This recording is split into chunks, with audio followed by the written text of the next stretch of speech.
Duncan, the Percival, is going to have to face off against Demon King Arthur, and we are hopeful he comes up on top. But as we know, this story is not normal. Most heroes don't actually win. Welcome back to my YouTube channel, where I talk about comics, movies, and stuff. Please hit the subscribe button and the notification button to be notified when I drop a video, because I drop a video every single day. Now, back to our story. Duncan, or should we call him Percival, has finally gotten Excalibur, and with his newfound weaponry and confidence, he just walks like a boss because he had a mission. He was going to go claim the scabbard from King Arthur himself, the new Demon King. And with this sword, he seeks to do that one way or another. He looked to Rose and asked her to hold a candle for him, and she said yes, obviously. And he just waltzed in because this time he was going to save his grandmother. His grandmother told him that this was very risky. Arthur is way too powerful, but he had a plan. She made it clear that plan or no plan, you don't even know where you're going. But Duncan just laughed. I don't know. Maybe he's in the big ass castle on the hill. Which obviously he was right. Where else will the Demon King be? But everything was not all rosy, because Galahad had failed his mission to claim the Grail. Duncan claimed it himself. So right now, King Arthur was pissed off.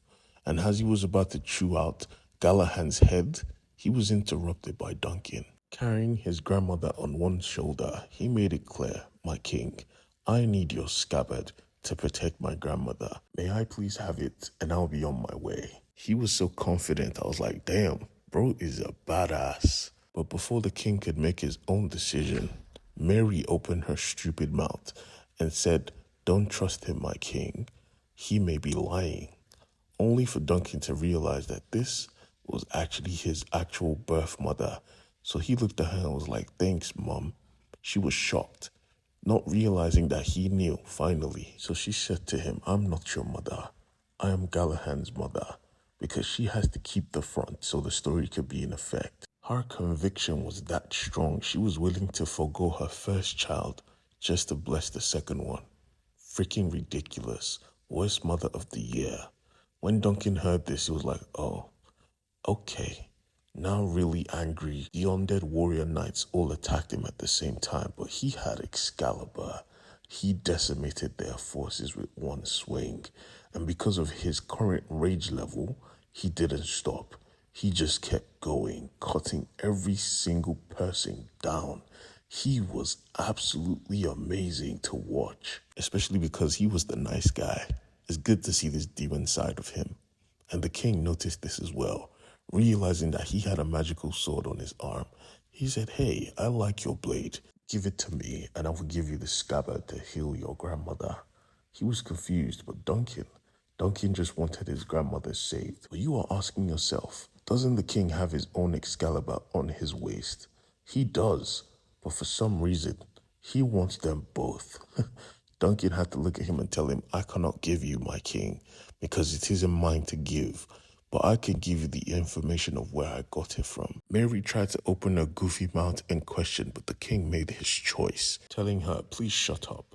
All powers I give on my own accord, and I retrieve on my own accord." Giving Granny the scabbard, she wore it and she was instantly healed. But Granny wasn't satisfied. She wanted to mess everything up, so she told King Arthur the truth. "Do you know who Galahad is? Galahad was birthed from the man who laid with your woman." For those of you who do not know, Lancelot betrayed King Arthur and slept with Guinevere. And this version of King Arthur predates that very same knowledge. So he doesn't know. He still thinks his wife is loyal. So when Granny aired his dirty laundry, Mary heard it and was afraid. She told her to shut up, but the truth had already been revealed. King Arthur processed this and became enraged. "A Frank has laid with my queen. I shall have his head." Turning to Mary and asking her point blank, "Where is Lancelot? Tell me now, and your transgressions will be forgiven. Don't tell me and I shall split you in half where you stand. Mary was absolutely terrified. She called to her son, Galahad, let's get the hell out of here. But her son was raised to believe he was a knight, was raised to be perfect. He said, I will never leave my king. He turned on his own mother. Jesus Christ. Mary can't catch a break. And King Arthur wasn't playing. He was prepared to split her in half. But thankfully, Duncan was there.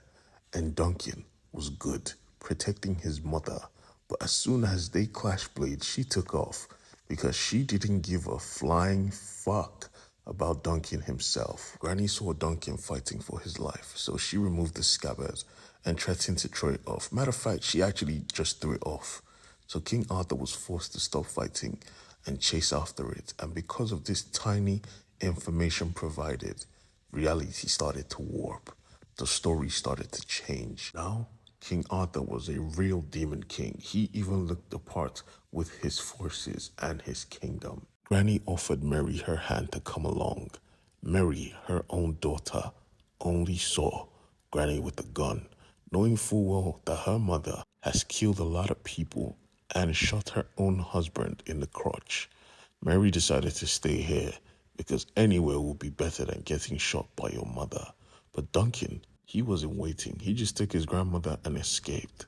They were safe now. And Rose was quick this time because she turned off the candle ASAP. Duncan returned the sword, but his grandmother told him point blank, you really didn't have to. But he looked at her and said, I am not you. Thanking Rose for her time and the messed up day, he just left because the woman he thought he could trust broke his heart. And right now, in the forest where they were returning all their weapons, he made it clear that their relationship is broken without reproach. She made it clear that you cannot leave this. You're part of the family business now. And he made it clear, I will be part of the family business, but not with you. We are done. And just as he was going, the questing beast appeared, about to take his head off. But his grandmother just tossed him the spear, and he chucked it, and it went like a missile, piercing the monster's head.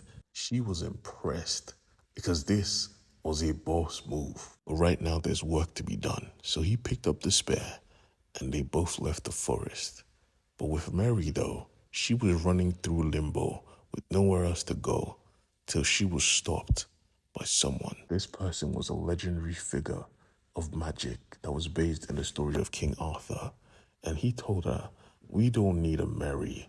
What we want is a Nimue. And if you've watched Hellboy, you know Nimue is the queen mother of demons and monsters. And this individual was Merlin himself. This story is about to get good.